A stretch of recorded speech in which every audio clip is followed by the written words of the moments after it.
Namaskar, Namo Namah. Welcome to Finance Lecture. In the previous video, I discussed about the concept of capitalization. I discussed the narrow sense, narrow meaning of capitalization, broader meaning of capitalization, and also discussed the modern concept of capitalization. In summary, in brief, we can say that capitalization refers to all the long-term sources of finance. In today's video lecture, we will discuss the theories of capitalization. There are mainly two types of theories: cost theory and earning theory of capitalization. Let us discuss one by one theories of capitalization. Cost theory of capitalization, नाम से स्पष्ट कि इसमें जो long term जो भी requirement है sources of finance, वो कितना कॉस्ट इन्वॉल्व है एक बिजनेस में, उसके आधार पर ये ज्ञात किया जाता है. According to this theory, the amount of capitalization determined on the financial requirement of a newly established business. Cost theory of capitalization एक तरह से देखा जाए तो एक जो भी नवीन स्थापित व्यवसाय है उसके लिए है, और इसमें जो कैपिटलाइजेशन का जो निर्धारण होता है उस फर्म को, उस व्यवसाय को कितनी वित्त की आवश्यकता है. अब ज़रा हम बात करते हैं कि कोई भी नया व्यवसाय जब स्थापित होता है तो उसे किन किन चीज़ों में निवेश करना पड़ता है और वित्त की आवश्यकता कहाँ कहाँ होती है. तो इसका जवाब ये है कि फिक्स्ड एसेट्स में, वर्किंग कैपिटल में, या इसके अलावा कुछ और भी प्रमोशनल एक्सपेंसेस हो सकते हैं जो ऑर्गेनाइजेशन से संबंध रखता हो. ध्यान रहे, फिक्स्ड एसेट्स, वर्किंग कैपिटल और जो अदर एक्सपेंसेस हैं उनमें जो भी कॉस्ट इन्वॉल्व है वो सबका टोटलिंग करने के बाद हम बता सकते हैं कि फाइनेंशियल रिक्वायरमेंट कितनी है, लॉन्ग टर्म फाइनेंशियल रिक्वायरमेंट कितनी है, और उसके आधार पर कैपिटलाइजेशन का निर्धारण होता है. अब सवाल है कि कंपनी जो भी कैपिटलाइज्ड अमाउंट है उसको कहाँ से रेज करे, वित्त कहाँ से इकट्ठा करे. तो जवाब है long term sources of finance, जैसे कि शेयर्स, डिवेंचर्स, बॉन्ड्स एक्सेट्रा. अब हम बात करते हैं कि इस कॉस्ट थ्योरी ऑफ कैपिटलाइजेशन के क्या क्या एडवांटेज हैं और क्या क्या डिसएडवांटेज है. सबसे पहले हम एडवांटेज की बात करते हैं. This theory is very useful in case of newly established undertaking. यानी कि कोई भी नवीन स्थापित व्यवसाय है तो उसके लिए थ्योरी काफ़ी उपयोगी है. इसके अलावा ये प्रोमोटर्स को बताता है कि कितना अमाउंट रिक्वायर्ड है ताकि एक कंपनी जो है वो उस फंड को रेज कर सके, उस फंड को इकट्ठा कर सके. यदि हमें फंड कितना पता है, यदि ये हमें पता चल जाए तो रेज करने में आसानी होती है, फंड को इकट्ठा करने में आसानी होती है. तो इसके दो महत्वपूर्ण लाभ थे. अब हम इसके बारे में बात करते हैं, इसकी क्या सीमाएं हैं, क्या कमियां हैं. तो सबसे पहली बात कि ये जो थ्योरी है वो अर्निंग कैपेसिटी, जो एक बिजनेस की अर्निंग कैपेसिटी होती है उसको ये इग्नोर करता है, उसकी अवहेलना करता है. इसके अलावा हम बात करें तो जो भी इस थ्योरी में जो भी कॉस्ट एस्टिमेट्स है वो हिस्टोरिकल है, वो पास्ट डेटा पर बेस्ड है या आधारित है. इसके अलावा यदि हम बात करें कोई भी वर्तमान में कोई व्यवसाय है तो उसके लिए ये थ्योरी उतना उपयोगी नहीं है. इसके अलावा हम ये भी कह सकते हैं कि ये थ्योरी जो है वो कीमत में परिवर्तन को कंसिडर नहीं करता है. यदि बाज़ार में कीमत बढ़ती है, घटती है, इस थ्योरी में जो कैपिटलाइजेशन अमाउंट है उस पर कोई फर्क नहीं पड़ता है. अब हम बात करते हैं दूसरे थ्योरी की. दूसरे थ्योरी का नाम है अर्निंग थ्योरी ऑफ कैपिटलाइजेशन. इस थ्योरी के अनुसार जो एक किसी भी फर्म का, किसी भी एंटरप्राइज का जो कैपिटलाइजेशन अमाउंट है वो दो बातों पर निर्भर करता है.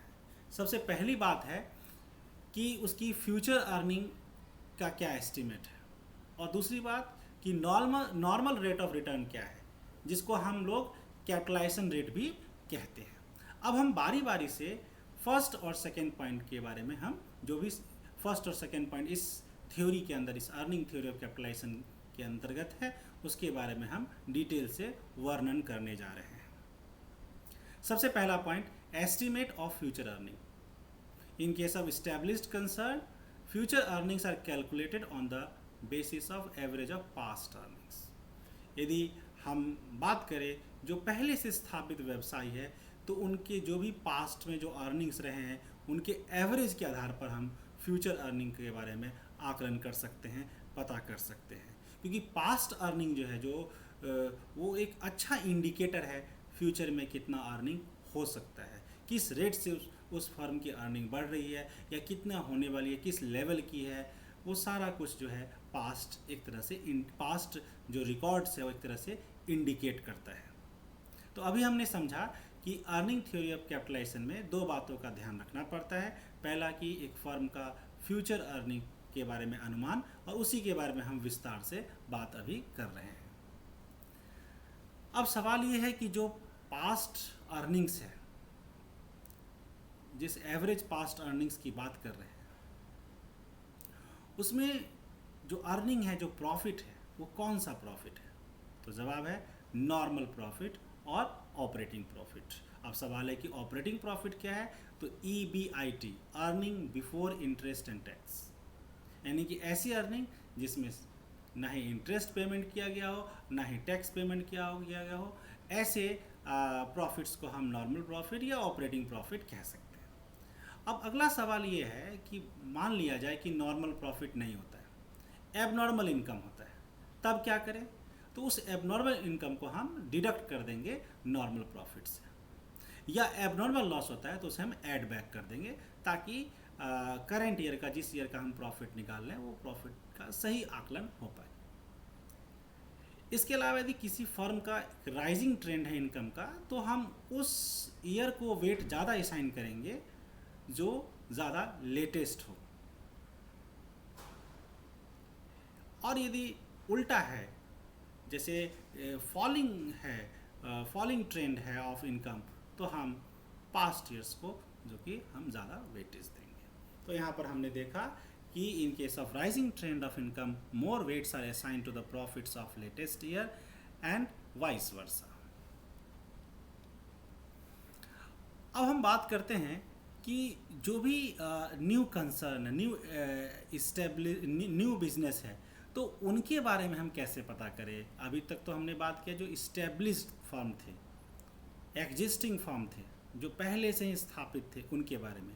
लेकिन अब नए व्यवसाय के बारे में हम बात करते हैं कि उनके अर्निंग्स का हम कैसे अनुमान लगाएंगे। तो उनके अर्निंग्स का अनुमान हम उनके सेल्स एस्टिमेट्स के आधार पर कर सकते हैं।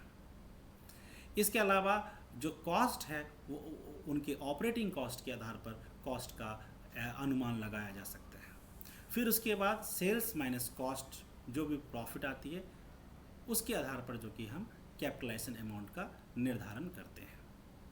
So estimated cost and income are compared with the actual cost and income of the other firms engaged in the same industry. एक बात और गौर करने वाली बात है कि जो भी अर्निंग्स है इस्टेब्लिश्ड फर्म या इंडस्ट्री का, उनके साथ, उनके एक्चुअल अर्निंग के साथ हम कंपेयर करेंगे जो हमने एस्टिमेट किया है। The earning so estimated are used for calculating the amount of capitalization. इस प्रकार जो भी हमने एक एस्टिमेट लगाया, वो कैपिटलाइजेशन के निर्धारण के लिए जो कि उपयोगी होता है। अब हम अर्निंग थ्योरी ऑफ कैपिटलाइजेशन के अंतर्गत सेकेंड पॉइंट की बात करते हैं, और वो है नॉर्मल अर्निंग रेट, जिसको हम लोग कैपिटलाइजेशन रेट भी कहते हैं। अब सवाल ये है कि नॉर्मल अर्निंग रेट या कैपिटलाइजेशन रेट क्या है? तो ये एक ऐसा रेट है जो कि इन्वेस्टर्स को सेटिस्फाई करने के लिए, उनको अट्रैक्ट करने के लिए देना अनिवार्य होता है। एक तरह से हम कह सकते हैं कि मिनिमम रिटर्न है which is required to satisfy the investors. ना अब सवाल ये है कि अब इस रेट का निर्धारण किस प्रकार कर सकते हैं? तो तो इस रेट का निर्धारण जो भी मार्केट में दूसरी कंपनी है और सेम टाइप ऑफ बिजनेस है तो उनके अर्निंग रेट के आधार पर भी नॉर्मल अर्निंग रेट का निर्धारण किया जा सकता है। लेकिन इस बात का ध्यान रहे कि जो ये नॉर्मल अर्निंग रेट है वो इंडस्ट्री टू इंडस्ट्री वेरी करता है। इस बात का ध्यान रहे तो नॉर्मल अर्निंग रेट के आधार पर भी जो कि हम जो कैपिटलाइज्ड अमाउंट है उसका अनुमान लगा सकते हैं। अब हम बात करते हैं अर्निंग थ्योरी ऑफ कैपिटलाइजेशन के एडवांटेज एंड डिसएडवांटेज की। तो इसके एडवांटेज की हम बात करें तो ये थ्योरी ज़्यादा लॉजिकल है, क्योंकि ये जो थ्योरी है वो कैपिटलाइजेशन अमाउंट का जो कि कोरिलेशन करता है अर्निंग कैपेसिटी के साथ, यानी कि अर्निंग कैपेसिटी और कैपिटलाइजेशन अमाउंट के बीच कोरिलेशन है। ये मेथड बताता है कि if earning capacity is increasing then capitalization amount will be more. तो दोनों में एक तरह से कोरिलेशन है और ये लॉजिकल है इसलिए। लेकिन हम इसके डिसएडवांटेज की बात करें और हम वास्तविक जीवन में हम बात करें तो फ्यूचर का हमें पता नहीं होता। इस मेथड में हम फ्यूचर अर्निंग का हम एस्टिमेट कर रहे हैं जो अनसर्टेन है। इसके अलावा नॉर्मल अर्निंग रेट भी पता कर पाना बहुत डिफ़िकल्ट टास्क है, और यदि हम दूसरे कंपनी को बेंचमार्क मानते हुए यदि हम नॉर्मल अर्निंग रेट को हम निर्धारित करते हैं तो ये भी सही नहीं है, क्योंकि नॉर्मल अर्निंग रेट कोई ज़रूरी नहीं है कि सिर्फ इंडस्ट्री टू इंडस्ट्री वेरी करता है, हो सकता है कि ये बिज़नेस टू बिज़नेस भी वेरी करता हो। तो इस तरह से हमने देखा कि अर्निंग थ्योरी ऑफ कैपिटलाइजेशन के एडवांटेज क्या है, ये लॉजिकल मेथड है। और डिफ़िकल्टी की बात करें तो इट इज़ वेरी डिफ़िकल्ट, और डिसएडवांटेज की बात करें तो it is very difficult to correctly ascertain future earning as well as normal earning rate.